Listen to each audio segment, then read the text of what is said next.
In fact जो वो 10,000 की स्कीम भी है उसमें भी कई जगह हमने देखा, कई लोगों ने मोदी जी लोग का जो ही बात नाम करते लिया। थे महिलाओं से, एक तरह से कहते थे मोदी ने दिया।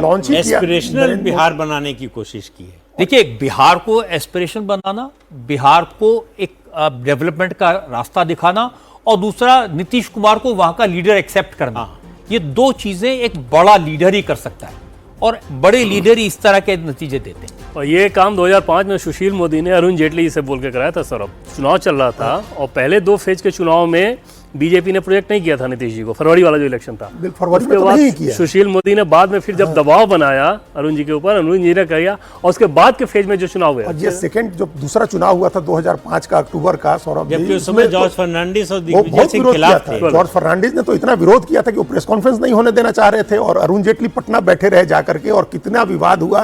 ये शिवानंद तिवारी के अरुण बेटे का जेटली, संजय झा और नीतीश कुमार, ये 3 का एक ट्रायो बन गया था। सुशील मोदी इसमें शामिल हो गए, 4 लोग। और अरुण जी हमेशा चाहते थे नीतीश कुमार, और नीतीश कुमार वो जब तक अरुण जी रहे तो उनको हमेशा मानते रहे। दूसरी जगह गए तब भी कहा कि अरुण जी होते तो हम नहीं जाते। और उन्होंने मूर्ति लगवाई पटना में, सर, मतलब पटना में अरुण जेटली की मूर्ति लगवाई नीतीश कुमार ने। और ये नीति अरुण जेटली का एक की दृष्टि थी कि भाई उनको मुख्यमंत्री अगर हम लोग नहीं घोषित करेंगे तो अक्टूबर में भी फिर फरवरी टाइप का नतीजा आ जाएगा कि सरकारी नहीं बनेगी, हंग हो जाएगी असेंबली।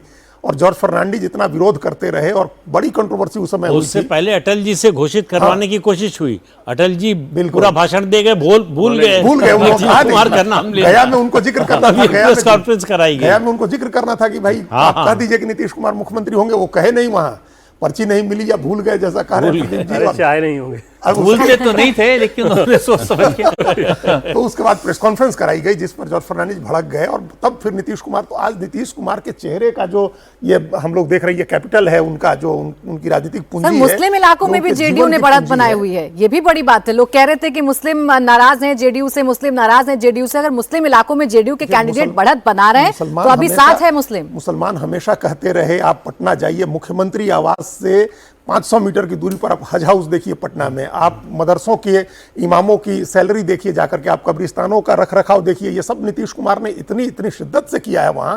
और वो जो कहते हैं, उनका नारा है हमेशा कि नीतीश सबके हैं, तो ये नीतीश सबके हैं। और दूसरा जो एक लाइन की अपील थी चुनाव के बीच में, जो उन्होंने कहा, जो वीडियो अपील 3 मिनट की थी, जिसमें उन्होंने कहा कि मैंने अपने परिवार के लिए कुछ नहीं किया है और बिहार में सबके लिए किया है, ये उसका भी एक अब ये जब डेटा आएगा कि किसने मुसलमानों ने कितना वोट दिया, अलग अलग जातियों ने किसको कितना वोट दिया, उसमें मुस्लिम वोट, कई एग्जिट पोल ने बताया कि बढ़ना चाहिए जेडीयू की वजह से। 13% तक भी लोगों ने कहा कि वोट एनडीए को मिल सकता है। तो ये देखना होगा कि वो ऐसा, हालांकि जेडीयू बहुत ज्यादा उम्मीद नहीं कर रही थी सौरभ, इस लिहाज से आप देखें कि पिछली बार की तुलना में 11 कैंडिडेट थे, इस बार 4 ही दे रहे हैं, तो वो उम्मीद उनको बहुत ज्यादा नहीं थी। दूसरा, योगी आदित्यनाथ के लिए जिस प्रकार से रेड कारपेट बिछाया गया था प्रचार में जेडीयू के द्वारा, उससे भी ये समझ में आ रहा था कि मुस्लिम वोट को लेकर बहुत ज्यादा वो लोग वक्फ का भी समर्थन किया था। वक्फ नहीं, मुस्लिमों की जो चर्चा थी अजीत जी, वो इस बात को लेकर भी थी ना कि ये सोचते हैं महागठबंधन वाले कि मजबूरी है, हमें कुछ देंगे नहीं, जाएंगे कहां, वोट तो हमें ही देंगे। लेकिन वो जेडीयू की तरफ भी देखते हैं, वो नीतीश की तरफ भी देखते हैं कि भाई इन्होंने हमारे लिए काम किया है। वो एमआईएम को भी देखते हैं, जनसुराज का एक नया विकल्प आ गया, उसकी तरफ भी दिखा दिया कि मजबूरी नहीं है, वो मजबूरी नहीं है। कंसोलिडेशन से अब तो 170 के पास एनडीए पहुंचता हुआ दिखाई दे रहा है। बिल्कुल लैंडस्लाइड विक्ट्री एनडीए के लिए इस वक्त।